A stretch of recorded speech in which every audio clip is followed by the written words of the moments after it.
আসসালামু আলাইকুম। আশা করি আল্লাহ তাআলার অশেষ রহমতে সবাই ভালো আছেন। রাকিবুল এগ্রোতে আপনাদের সবাইকে স্বাগতম।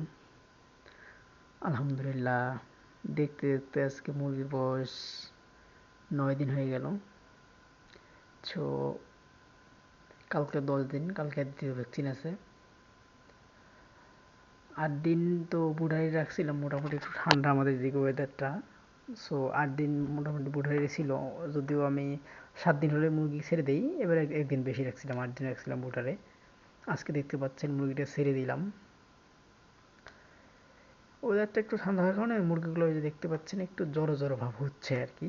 সো এটা তেমন কোনো বিষয় না, অল্প তো, এটা ব্যাপার না, ঠিক হয়ে যাবে কিছুক্ষণের মধ্যে। এই দেখতে পাচ্ছেন 200 ওয়াট লাইট লাগাই দিয়েছি, তো সমস্যা হবে না, কিছুক্ষণের মধ্যে খামারটা গরম হয়ে যাবে। আর খামারটা গরম হয়ে গেলেই আর কোনো সমস্যা নেই, ঠিক হয়ে যাবে। প্লাস আপনাদেরকে আমি বলছিলাম গত ভিডিওতে যে এবার আমি মুরগি পালন করার সময় 1 দিন থেকে শুরু করে 30 দিন পর্যন্ত কী কী ওষুধ প্রয়োজন হয় আপনাদেরকে সব কিছু আমি একটু ভিডিওর মাধ্যমে জানাই দিব। সো প্রথম পার্টটা আমি অলরেডি দিয়ে দিছি। কালকে মুরগির বয়স হবে 10 দিন, কালকে দ্বিতীয় পার্টটা আসবে। আপনার 10 দিন থেকে শুরু করে 20 দিন পর্যন্ত কী কী ওষুধ ইউজ করতে হবে। প্লাস 20 দিন আমার মুরগির বয়স হলে তখন আপনাদেরকে আরেকটা পার্টে ভিডিও দিব আমি। মোটামুটি আপনাদেরকে 3টা পার্টে দিয়ে দিব ইনশাআল্লাহ। আশা করি ভিডিওটা দেখলে বা ওভাবে ওষুধ ইউজ করলে ইনশাল্লাহ উপকৃত হবেন। কারণ আমি যতটুকু জানি আমি ততটুকুই বলি, আমি যতটুকু আমার অভিজ্ঞতা আমি ততটুকু বলি, এর বাইরে আমি বলি না কখনো।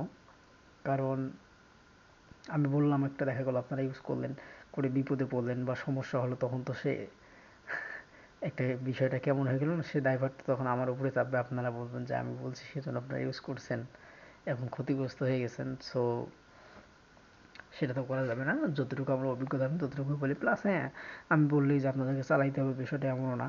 আপনারা যাচাই বাছাই করে দেখবেন, যদি আপনাদের ভালো লাগে, মনে হয় যে আমি বলছি যে এটা হ্যাঁ ঠিক, তাহলে ইউজ করবেন। সো দেখা